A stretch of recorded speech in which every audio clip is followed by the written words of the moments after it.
पकुड़ी तो बहुत सारा आपण खाइथिबे अन्य अन्य प्रकार जिनिस पकेकी पकुड़ी बनेकी खाइथिबे किंतु आज मु पत्रकोबी आउ आलू रे एभलिया रेसिपी आपनक सहित शेयर करिबी पकोड़ार जहाको कि थरे खाइले आपनकु बारंबार बनेकी खाइबा पई इच्छा हबो।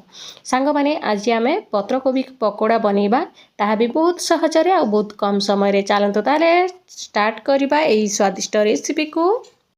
प्रथमे गोटे मिक्सिंग बाउल नै जिबा।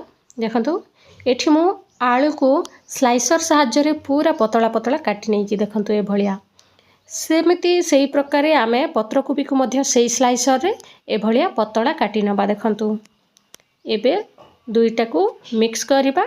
एबे आमे एथिरे दे देबा कटा पियाज। पियाज आपण कम बेसी करि पारिबे। मु गोटे पियाज नेइची। एबे आमे अदा और कंचा लंकार छेचा एथिरे दे देबा। बहुत बढ़िया फ्लेवर आसी थाए निहाती पकेइबे। तापर दे देबा गोटे कप बेसन। आपण निज परिमाण अनुसार कम बेसी करि पारिबे बेसन रो। तापर संग माने दे देबा 2 चम्मच चाउल गुंड। निहाती चाउल गुंड टिके पकुड़ी बनेबा समय पकेइबे ता द्वारा कि पकुड़ीटा पूरा हमर क्रिस्पी बनिबो। तापर दे देबा स्वाद अनुसार लूण। एबे आमे एथिरे दे देबा बहुत सारा भृषंग पत्र। बहुत बढ़िया फ्लेवर आसी थाए पकुड़ी रे निहाती पकेइबे। टिके भृषंग पत्र धनिया पत्र अच्छी मध्य पकई देबे। तापर दे देबा आधा चामच खंडे जीरा पेट पई भलो। तापर गोटे पिंच हळदी दे देबा सुंदर कलर पई।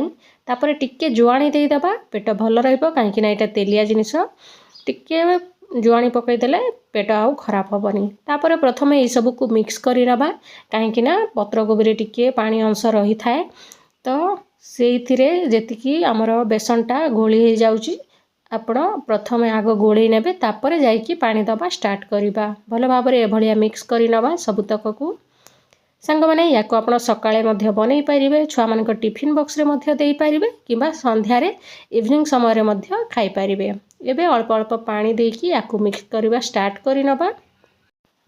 संग माने समस्ते कहंती जे पकुड़ी सहित चा टिके नहेले तार मजा नहीं बोलिकी किंतु जमारू आपण पकुड़ी सहित चा पीबेनी काहेकि ना पकुड़ीटा तेल अंश बहुत सारा थाए पकुड़ी रे आउ चाटा पानी अंश सेति पई पेट बहुत जल्दी खराब हेई थाए।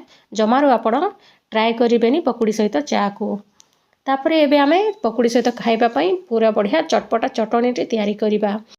ग्राइंडिंग जार रे दे देबा टमाटो तापर टिके कंचा लंका निज टेस्ट अनुसार रसुण आउ पुदीना आउ धनिया पत्र दे देबा।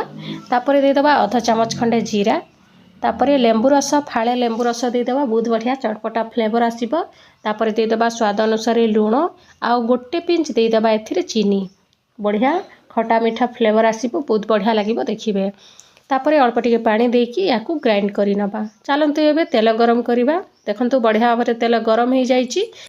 एबे पकुड़ी बनेबा स्टार्ट करिबा। आपण छोट बड़ बनै पारिबे निज मन पसंद अनुसार। मु टिके बड़ बड़ बनौची देखंतु आपण छोट छोट मध्य करि पारिबे। जेतिकी आपणक कढ़े रे धरौची सेतिकी देबे काहेकि ना अधिका दे देले टिके सॉफ्ट हे जाय थाए पकुड़ीटा क्रिस्पी बनि न थाए। तळपटे भल भाबरे फ्राई हे सारले उल्टेबा धीरे धीरे स्टार्ट करिबा। एबे पूरा नाली पड़िबा पर्यंत एपट सपट करिकी आमे याको छाणी नबा। देखंतु सांग माने केते सहजरे प्रस्तुत हे गला हमर अति स्वादिष्ट पत्रकोबी पकोड़ा। निहाती आपण थरे ट्राई करिकी मते कमेंट बॉक्स रे जणीबा पई जमार भूलिबेनी। सांग माने पकुड़ीर बहुत सारा रेसिपी मो चैनल रे शेयर करि सारी छी। आपण माने जदि देखि नांती ताहेले प्लीज चैनल को विजिट करंतु आ देखंतु कोन कोन रेसिपी सब अछि। थैंक यू फॉर वाचिंग सांग माने निहाती ट्राई करिवे।